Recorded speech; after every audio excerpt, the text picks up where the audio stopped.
রাধে রাধে বন্ধুরা, আমি চলে এসেছি আর একটা নতুন ভিডিও নিয়ে। দেখো, আজ আমি খুব খুশি। আর এই খুশির কারণটা অবশ্যই আমি বলবো, কিন্তু তার আগে আমি একটু তাড়াতাড়ি করে হাঁটছি, কারণ আমি এক জায়গায় যাব।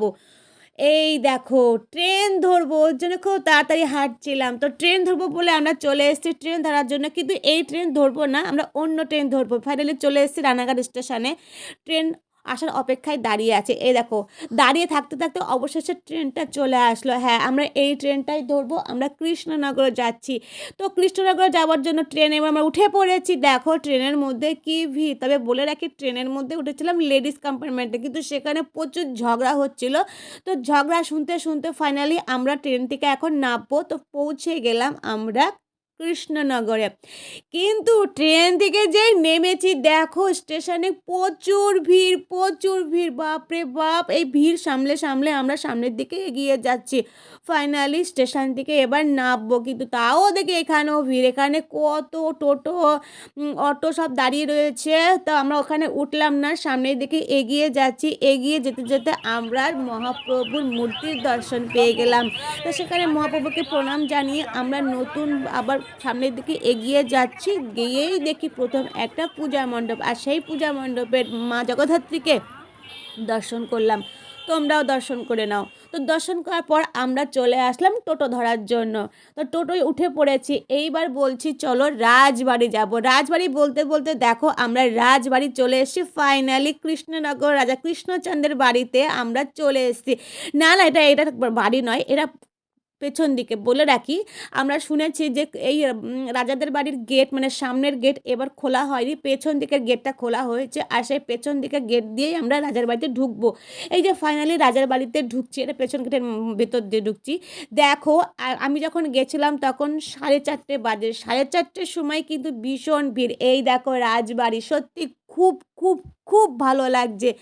যে রাজবাড়ির ছবি আমরা টিভির মাধ্যম দিয়ে দেখেছি, গোপাল ভাঁড়ের মাধ্যম দিয়ে দেখেছি, সেই রাজবাড়িতে পৌঁছে সত্যিই বলছি মনের মধ্যে খুব আনন্দ লাগছিল, ভীষণ আনন্দ লাগছিল। তো আনন্দ করতে করতে হাঁটতে হাঁটতে চলে আসলাম ভেতরের দিকে, কিন্তু দেখো ভেতরে কত সুন্দরভাবে সাজানো, প্রচুর লোক এসেছে। আর আমি এখানকার পিলারের বা কারুকার্য কেমন একটু সব দেখিয়ে দিচ্ছি ঘুরিয়ে ফিরিয়ে, যাতে তোমরাও একটু ভালো করে দেখতে পারো। আর এই সব দেখে যদি তোমরা এখানে এসে সত্যি সত্যি মানে রাজবাড়ি দর্শন করো, খুব ভালো লাগবে। তো রাজবাড়ির আশেপাশে ঘোরার পর ফাইনালি যেখানে পুজো হচ্ছে আমি ওখানে চলে আসলাম। এই দেখো মায়ের পুজো শেষ হয়ে গেছে, কিন্তু বলে রাখি মায়ের যে গায়ের সমস্ত গয়না আছে সব কিন্তু সোনার, ওই পেছনের চালিটাও কিন্তু সোনার। কিন্তু এত ভিড়, ভালো করে ছবিই তুলতে পারছিলাম না। যাই হোক, মাকে দর্শন করার পর এবার চলে আসলাম রাজবাড়িতে কি কি জিনিস ব্যবহার করা হতো সেইগুলো দেখানোর জন্য।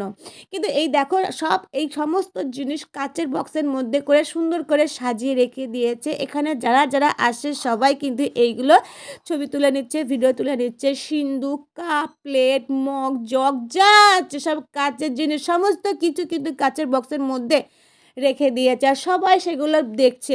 তো কাচের এগুলো দেখতে দেখতে এবার চলে আসলাম ঠাকুর দেখতে। এই দেখো, এই ঠাকুরটা কিন্তু এখানে পুজো হয়, বিসর্জন দেওয়া হয় না। প্রত্যেকবার রং করে আবার প্রত্যেকবারই কিন্তু পুজো দেওয়া হয়। দুর্গা ঠাকুর দেখার পর পাশের দিকে একটা কাচের বক্সের মধ্যে সরস্বতী ঠাকুর। তো এখানে সরস্বতী ঠাকুরের চুল টুল সব এলোমেলো ছিল, কিন্তু কতদিন আগের ঠাকুর সেটা আমি এক্স্যাক্টলি বলতে পারবো না। তো এখানকার ঠাকুর দেখার পর আমি আরও আশেপাশে দেখিয়ে দিচ্ছি, অনেক জিনিস আছে, অনেক জিনিস। আর এখানে কাচের বক্সের মধ্যে অনেক ছবি ফ্রেম ছিল, কিন্তু ভালো করে স্পষ্ট বোঝা যাচ্ছে না, সব সাদা কালো ছবি ছিল। এইখানেও দেখো জেলখানার মতো কি একটা দেখাচ্ছে, সব এরকম বড় বড় কাচের বক্সের মধ্যে কিন্তু সব পুরোনো জিনিসগুলো সাজিয়ে রেখেছে। তো এই পাশে মানে আরও একটু অফ সাইডের দিকে এসে দেখি এই ঝাড়বাতির মতো এইগুলো কি রয়েছে কাচের বক্সের মধ্যে, আমি তারও ভিডিও তুলে নিলাম।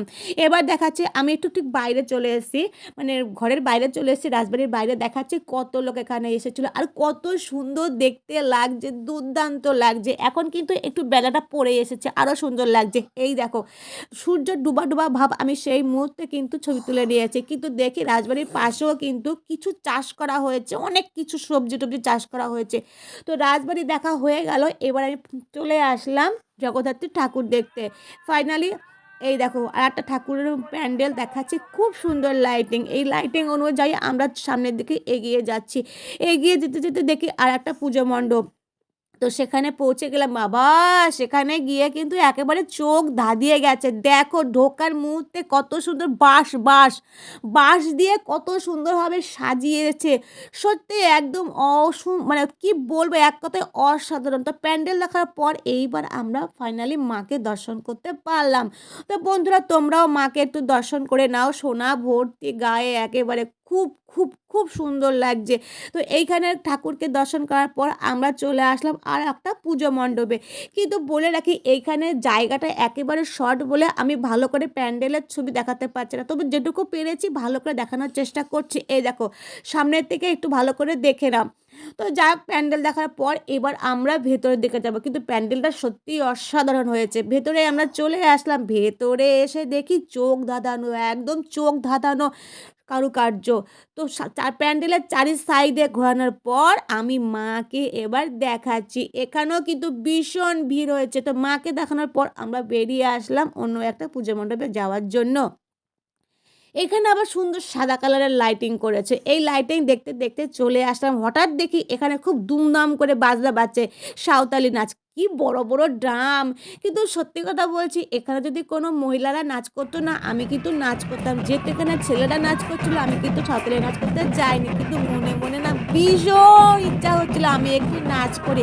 কিন্তু ফাইনালি একটু হাত নাচানাচি না করলে আমার ঠিক শান্তি হচ্ছিল না, তাই একটু হাত নাচি করলাম। তো নাচতে নাচতে শেষকালে ট্রেনের মধ্যে চলে আসলাম বাড়ি আসার জন্য। আমি ট্রেনে বসে আছি আর ওই সাইডে মামও বসে আছে, ট্রেনও খুব ভিড়। তো যাই হোক বন্ধুরা, ভিডিওটা কেমন লাগলো বলো। রাধে রাধে।